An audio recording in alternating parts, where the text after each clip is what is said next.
네, 우리가 주목해야 될 정치 사회 문제 거침없이 꼬집어보는 시간입니다. 친평론 시사평론가 정진호 씨 연결돼 있습니다. 안녕하십니까? 네, 안녕하세요. 예, 원래 오늘 그 한동훈 법무부 장관 후보자 인사청문회 예정돼 있었잖아요. 왜 네. 연기됐습니까? 일단 자료를 제출하지 않았다. 이게 제일 커 보이는데 예. 쉽게 가지 않을 것 같습니다. 한덕수 총리 후보자와 좀 비슷한 상황으로 일단 연기가 돼서 9일에 치러집니다. 오늘 네. 그 내각 인사청문회 이야기하신다고요?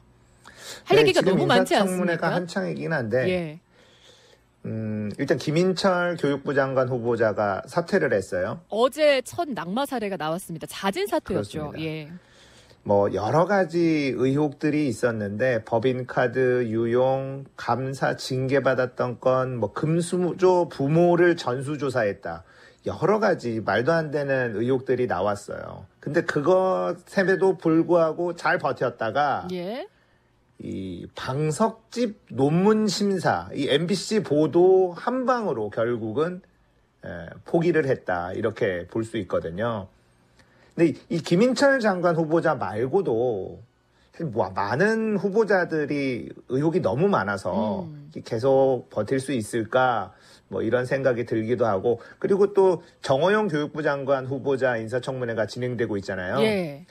그 부분에서도 어제 밤에 아주 중요한 증거가, 입시 비리 관련된 증거가 청문회를 통해서 나와가지고 이게 오늘 어떻게 될지 굉장히 주목이 되는 부분이 생겨버렸습니다.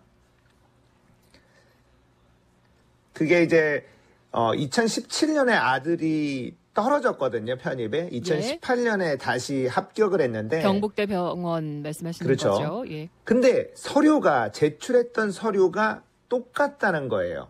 자기 기술서, 자기소개서도 오탈자까지 똑같은 걸 제출했는데 점수가 달라졌다. 그래서 2018년에는 합격을 했단 말이죠. 근데 그게 2017년에는 정호영 후보자가 진료처장이었고 2018년도에는 이 병원장이 되는, 결국 이 조금만 성의를 보였더라도 자기 기술서가 좀 개정이 됐거나 좀 개선이 됐으면 변명의 여지가 있을 텐데 오탈자까지 똑같이 제출을 하면서 이건 문제가 있는 게 아니냐라는 확실한 증거가 나와버렸어요. 그래서 예. 이게 정호영 후보자가 끝까지 버틸 수 있을까?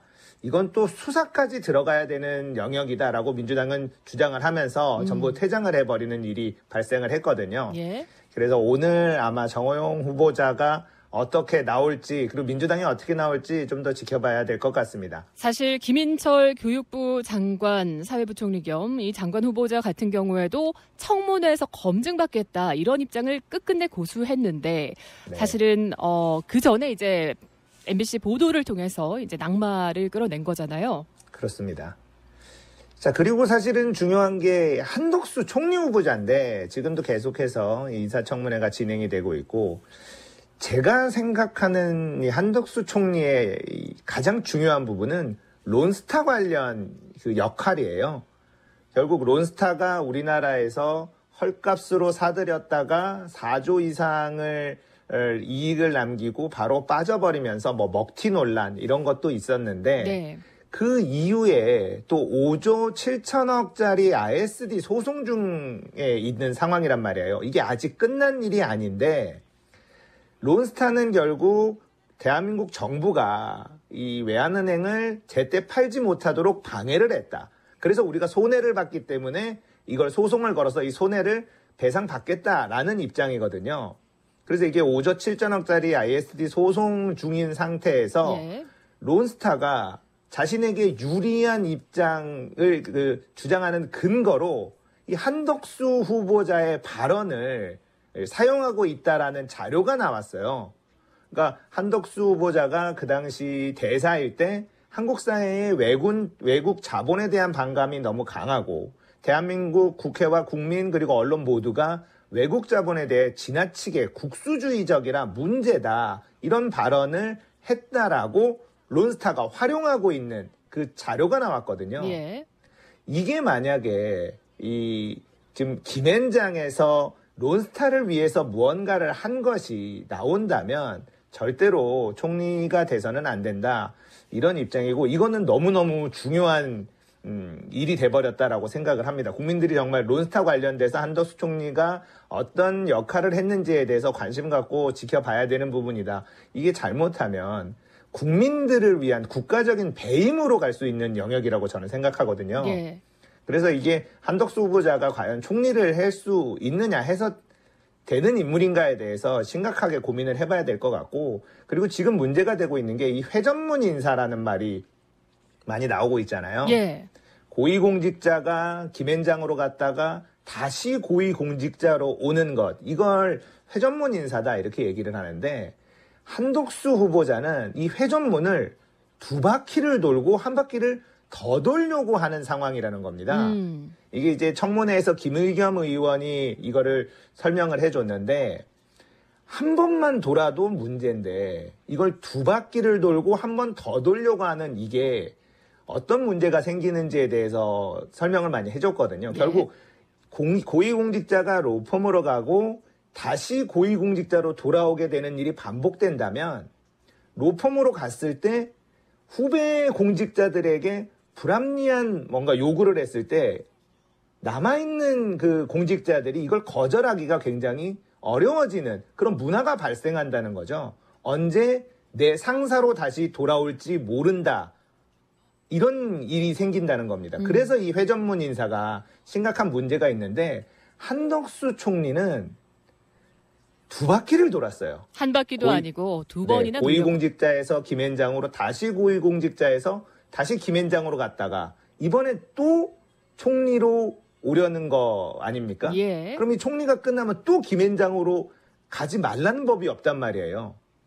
결국은 지금 박진 외교부 장관 후보도 그렇고 고위공직자에서 퇴임하고 김앤장으로 가는 이 루트가 계속해서 드러나고 있거든요. 그러니까 국가를 위해서 봉사하고 희생하려고 고위공직자가 되는 것이 아니라 김앤장에 가기 위한 스펙 쌓기 아니냐라는 말까지 나오고 있는 게 현실이에요. 그렇기 때문에 총리 후보자가 이렇게 로펌과 고위공직자를 왔다 갔다 하는 이런 일이 반복이 됐다면 이번에 총리는 사실 제안이 들어왔을 때 받지 말았어야 된다.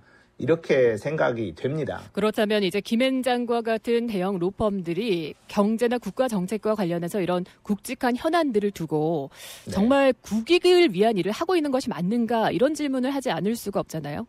그렇죠. 그러니까 지금 한덕수 총리 후보자가 김앤장에서 20억을 받았다. 그래서 무슨 일을 했길래 20억을 받았느냐라는 질문을 하는데 제대로 대한 답변이 없어요. 나온 게 4번 정도 일을 했다라는 것밖에 나오지 않았는데 4번만 일을 하고 어떻게 20억을 받을 수 있느냐라는 질문을 할 수밖에 없고, 어제 청문회를 통해서 그 김앤장에서 증인으로 나와서 참고인으로 나와서 증언을 해준 분의 말을 전체적으로 들어보면 결국은 로비스트를 한 것이 아니냐라는 해석이 가능한 답변들이 나옵니다.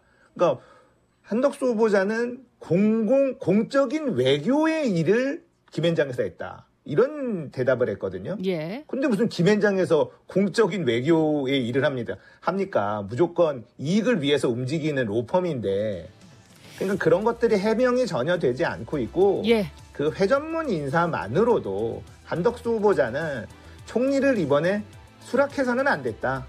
그리고 앞으로 청문회 과정에서 어떻게 될지 좀 더 지켜봐야 된다. 이렇게 생각합니다. 이틀 청문회 한덕수 총리는 마무리가 됐지만 또 다른 후보자들 등들이 속속 나오고 있는 상황. 오늘은 여기까지 듣겠습니다. 시사평론가 정진호 씨 감사합니다.